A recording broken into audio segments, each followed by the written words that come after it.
Welcome to #Sexy Authors Podcast, a podcast about very important books and the people who write them, centering more specifically underrepresented communities such as sexual minorities, giving them a space to amplify their voices, their messages, bringing very important information to the forefront. In a time of banned books and worldwide chaos, #Sexy Authors hopes to offer intellectual refuge, respite, and connect you with these very important books. Hosted by sex therapist and author Moushumi Ghose, licensed marriage and family therapist. Hello, and welcome back to #Sexy Authors Podcast. I am your host, Mo.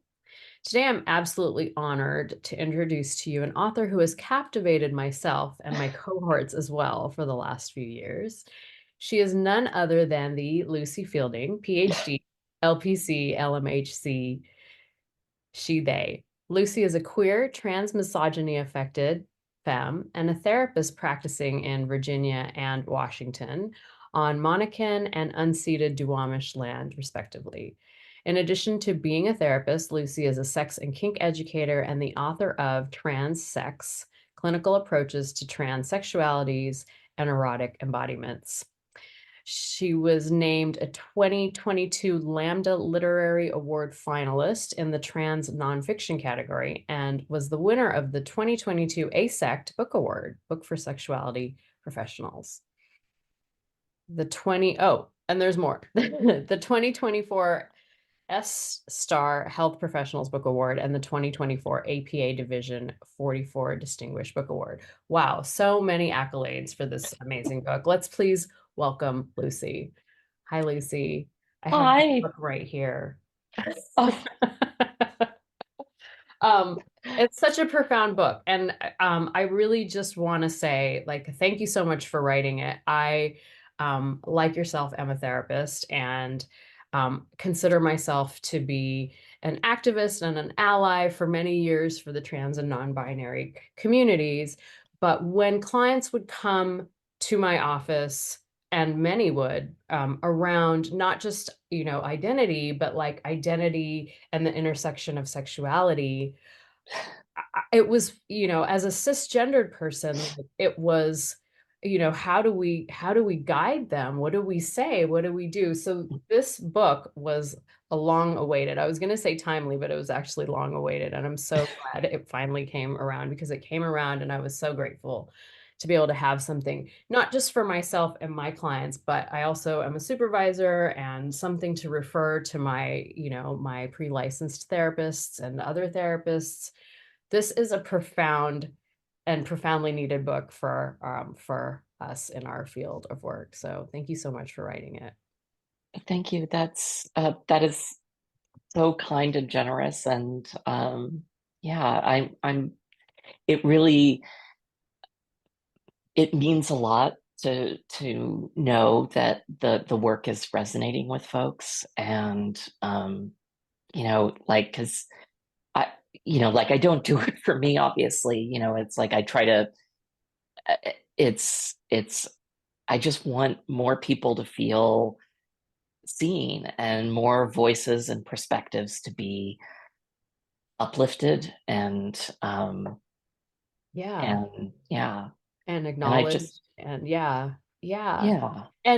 to let clients know that they are not wrong for feeling the way that they are feeling, right? I think there's an assumption that, once I transition or once I begin my transition, it's going to flow. Sex is going to be so much easier and it's going to flow and I'm going to understand.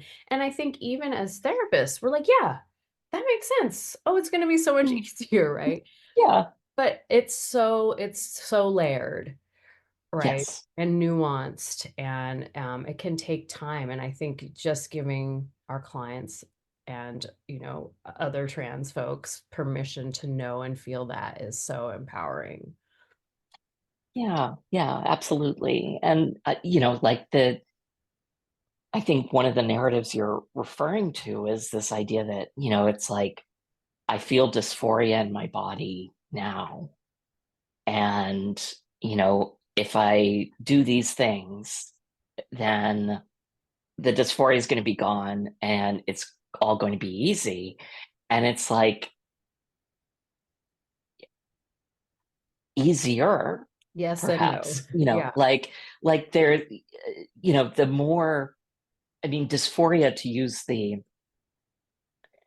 language of Emily Nagoski, is a context. It's a break, as it were, and so like obviously when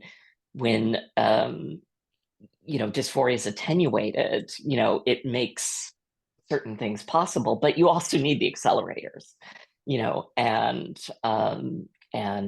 so having um so it still requires like a lot of exploration, and that can be really fun, and it can also be scary, and I want to acknowledge all facets of that.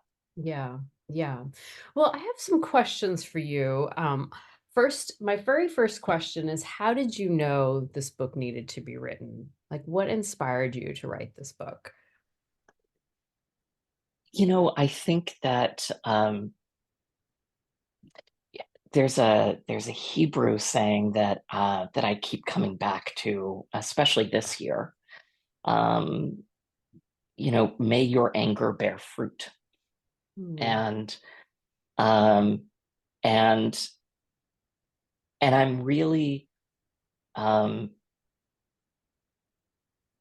and I think that for me, anger and rage are so important, and they're so clarifying. Wow. And you know, I was trained to be a sex therapist at the same time that I was also like starting to transition and to explore gender.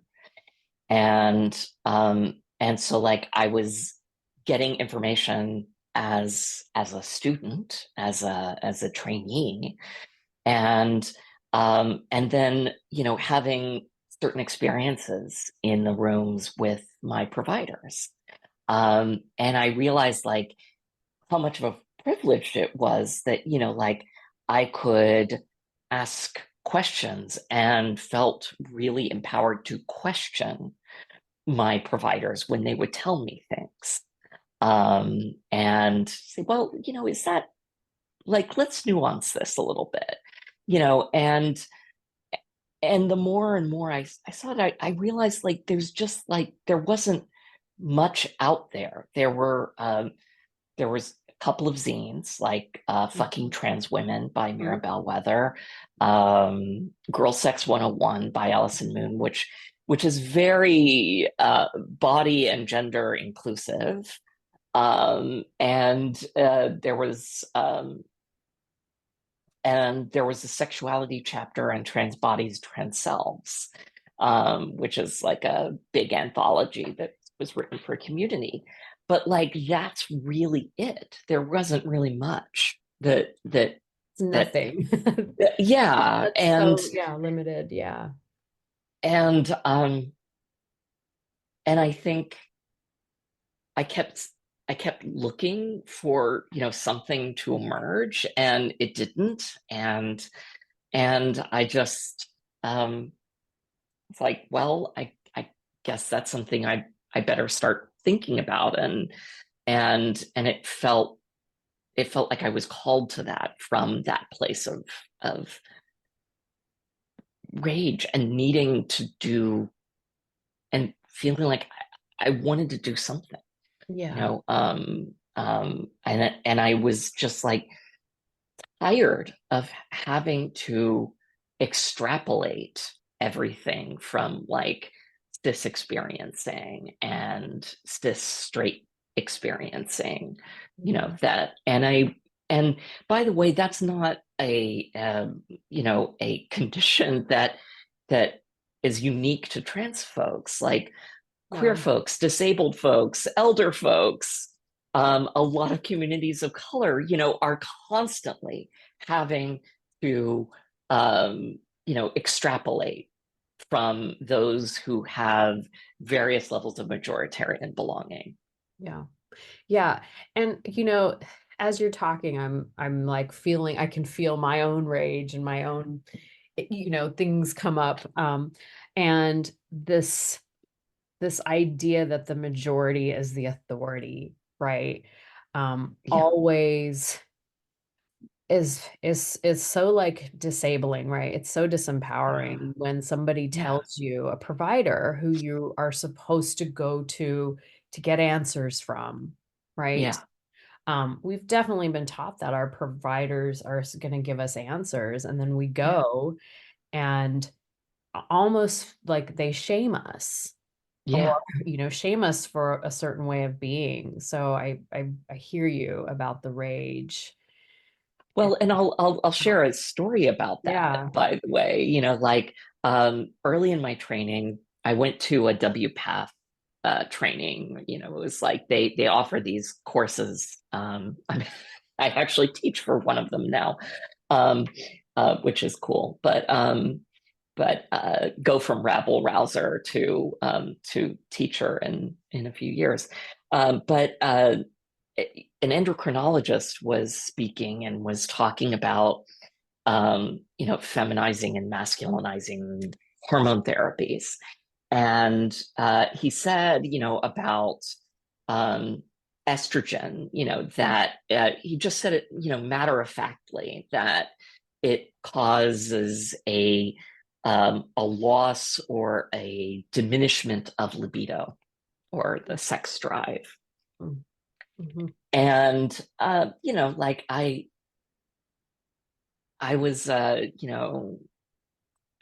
fresh um uh fresh out of the egg, trainee, and so like I just like I didn't want to ask him in front of everybody. So I went up to him afterwards, and I had just been like, to a training with Emily Nagoski, and been talking about like responsive desire and spontaneous desire as desire templates.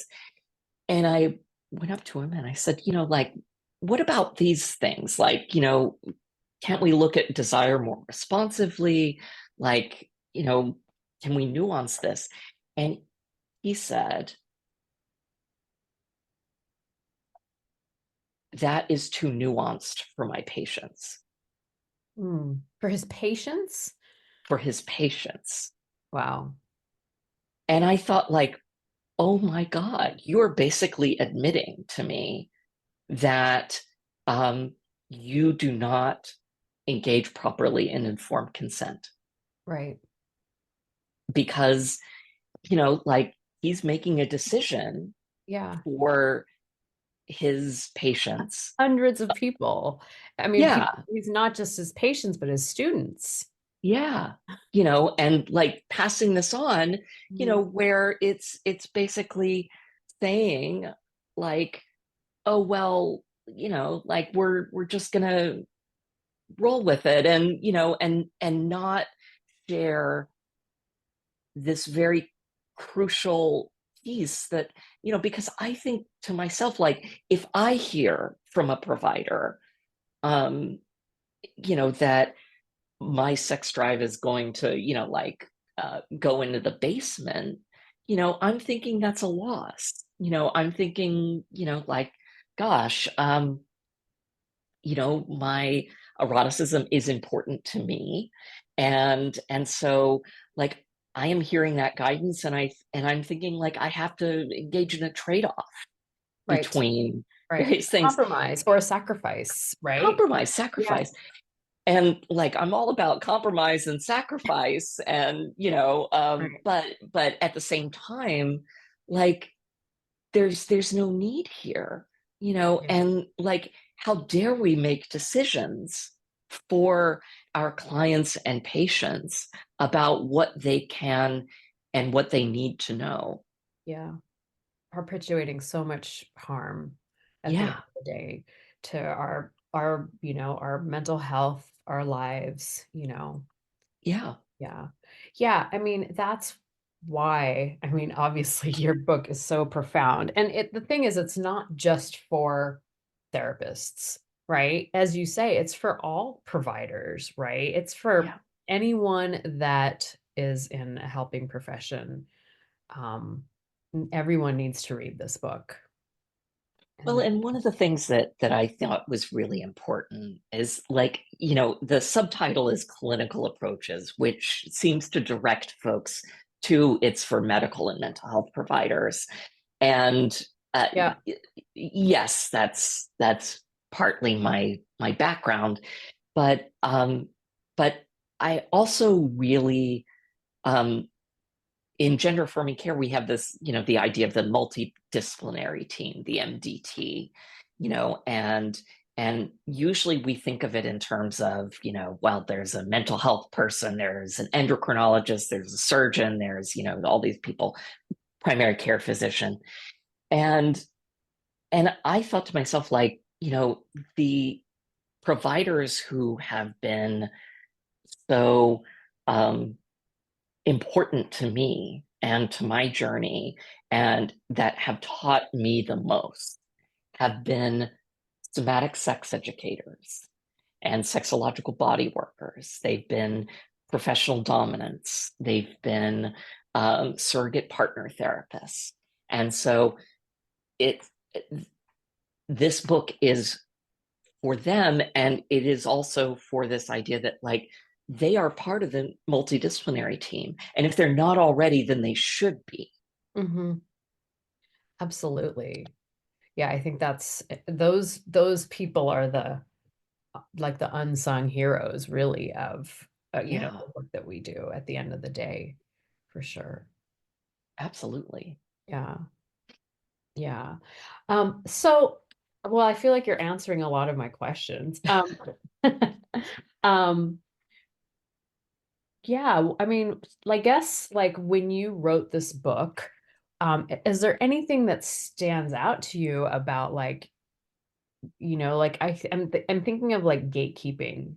right? Right? Like, this book, obviously, I think, like, with ASECT and groups like that that are sex positive and that are, trying to do this kind of work and undo some of the harm that's out there. But did you experience any sort of, like, gatekeeping around getting your book out there, or um writing this book? Yeah, I mean,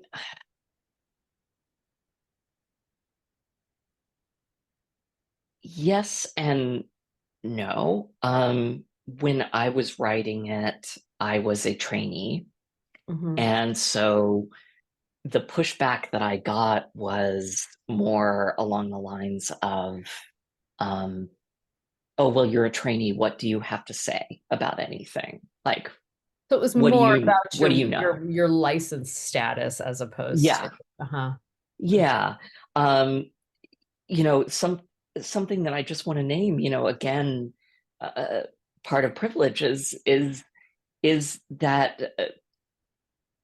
that PhD next to my name, that, like, even though I was a trainee, seeing those three letters, I think, opened up a lot of doors.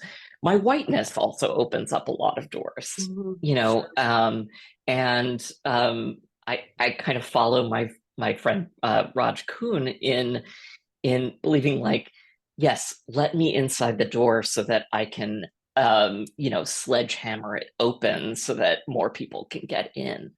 Mhm. So because, yeah, like, I'm always about, like, I want to start the conversation. I don't want to end it with me. I don't want to feel like I am the the final word on something. That would make me devastated. Like, Mhm. there are things that because of my social location, because of my experiences, that I am completely missing and that I can't possibly speak to. And that's okay. That's great. Mhm. Um, so I want to make sure that other folks are being uplifted. I mean, that's partly why, chapter 6 is as it is, the final chapter where, it's a bunch of other providers, because, I really wanted other perspectives in there, folks who work completely differently from me, or who occupy different social locations and have totally different takes on things than I would, have access to like ancestral medicine traditions that I couldn't possibly hope to have access to. Right, right. Wow. Well, I appreciate you doing that, and thank you. And it's important too to acknowledge a privilege where we have it, and because that's where we can actually start, like you saying, I like that sledgehammering the door open for other people. Yeah, for sure. For sure. So tell us what else is on the agenda? What other sort of activism are you involved in? Um, I mean, I am. We are definitely in this deep moment of anti-trans panic, and it's a moral panic, and there was a New York Times piece, the other day about how, the kind of closing arguments for a lot of Republicans this election cycle has been, Mhm. anti-trans ads. And so, you know, um, I like to say, like, I'm not bringing the politics. The politics are being brought to my body, and so like my body is being politicized, and Mhm. so of course I'm going to respond. Yeah. Um, um, and um, and and so that's definitely one area, and I feel like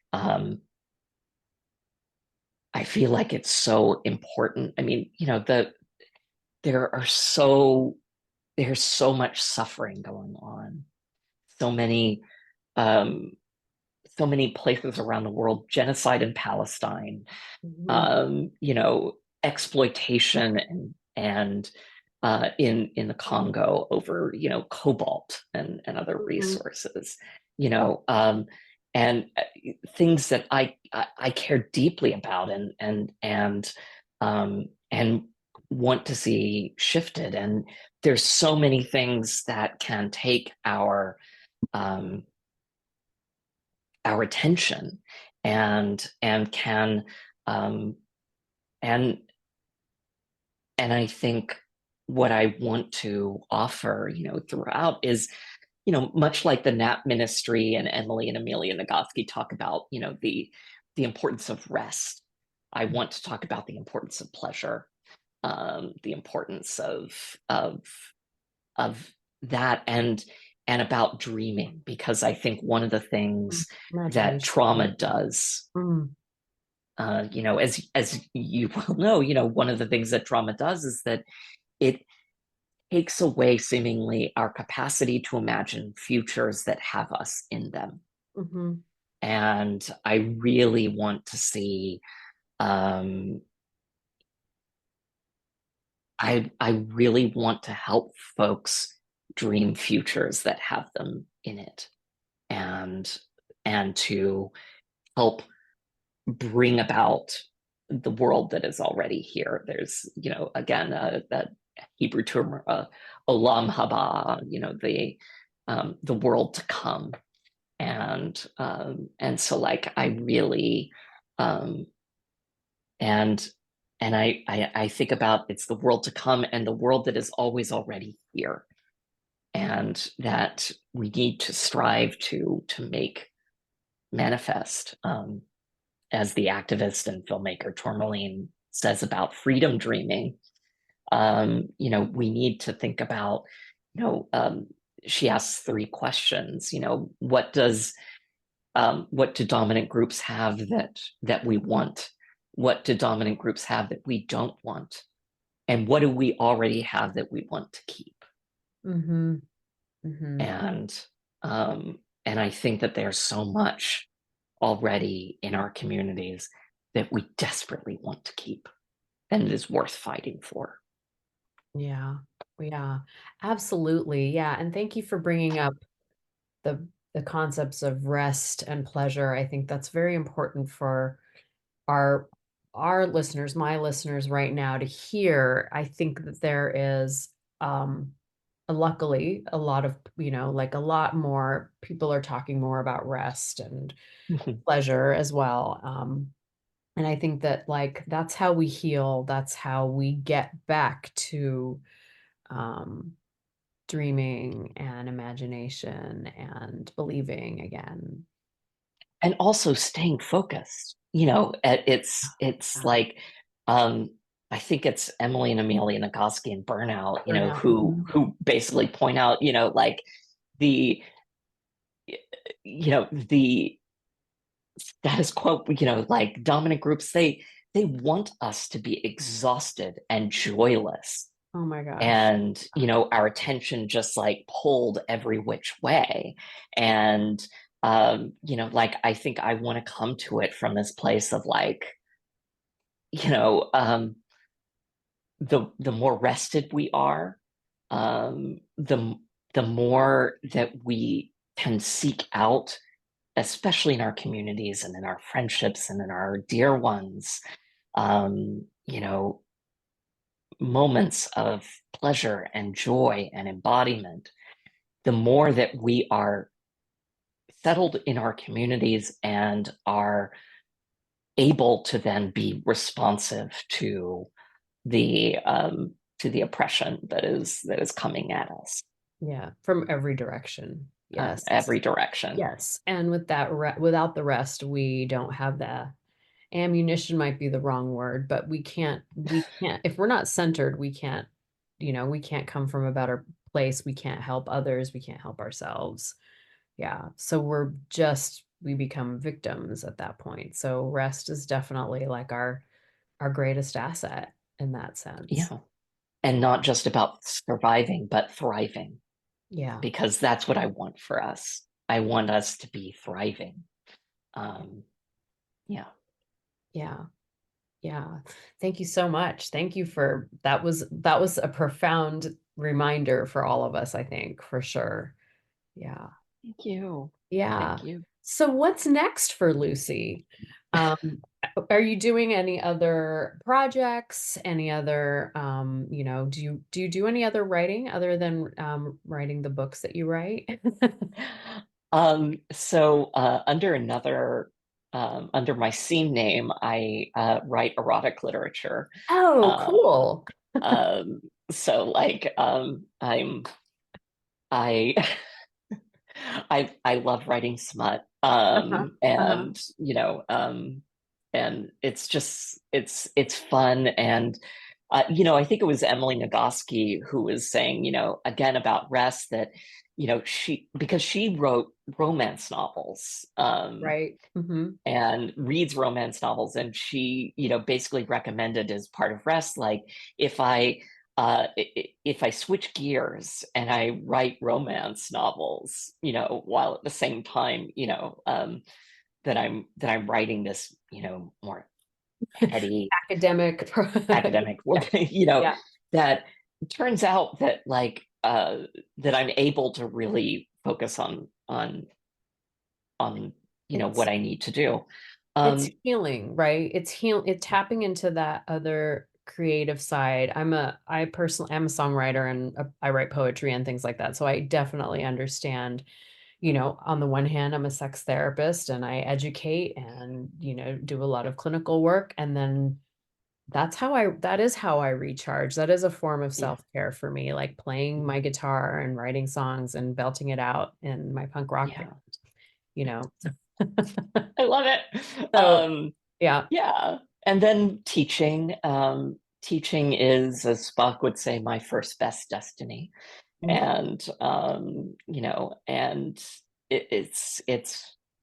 it brings me such joy to, I'm neurospicy, and like I realize that sex and kink are my special interests. And and so like I love that I get to, like teach my special interests, and that people, are, People want to hear it and people are excited yeah, about it. Yeah. And people yeah. need So it. like, so I teach muffing. Awesome. A psychological edge play is something I love teaching, so yeah. Awesome. Yeah, so many talents. Not just an academic, but and an erotic writer and an educator and a sex and kink educator. So, feeling pretty blessed to be able to do all that. I can feel it coming off of you. Like, yeah. It's exhausting, don't get me wrong, but also, um I wouldn't have it any other way, and I just feel just um such joy and purpose. um Mhm. and and for me, it's also an aspect of community care that I think is so important. I think, you mentioned self-care, and I think that that's important. And also, I really see, um, my work, especially when it's, community focused, Mm. about community care, about like my neighbors, my community, my and and making sure that, to reference an earlier part of the conversation, that gatekeeping is not something that that I'm sledgehammering as many doors as I can. Yeah. And, because there are enough resources to go around. Mhm. And I really want to make sure that folks are well resourced. Yeah. And I hear you about the community care, um, you know, centering the collective as opposed to centering the self. Yeah, for Yeah, sure. Yeah. Awesome. Well, thank you so much. thanks. I do have a question for you. Any Uh, other books that you love that you would like to recommend to my listeners, to our listeners today? oh God, yeah. Okay, so um I'm absolutely adoring this. This is Avgi Sakatpoulou's Sexuality Beyond Consent, Okay. which is such a brilliant book. It rocked my world. It's going to make appearances in my writing going forward. It just like knocked me off of my very high heels. Um, it's one of the most exciting books that I think, and also most seductive and gorgeous and disturbing books Huh. that I've read in a long time. So I love that. Um, Sexuality beyond consent. yeah. Oh, I don't have it behind me, but Okay. I'll I link think I to have it. it. I'll link to it in the caption.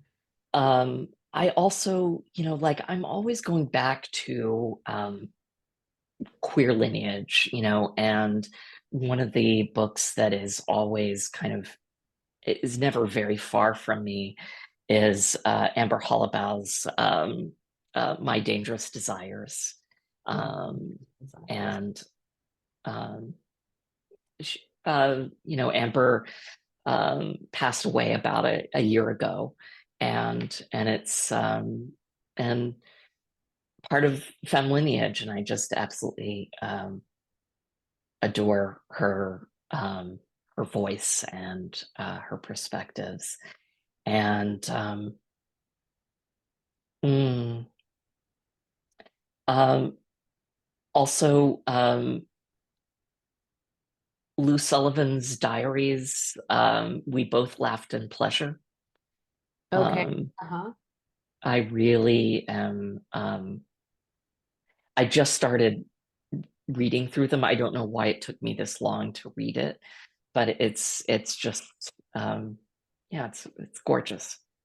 Awesome. Well, there's so many books. You can't read them all at the same time. There's just too many.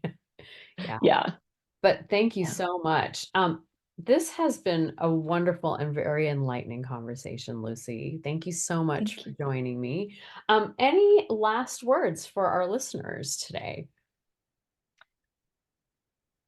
I want to, I think just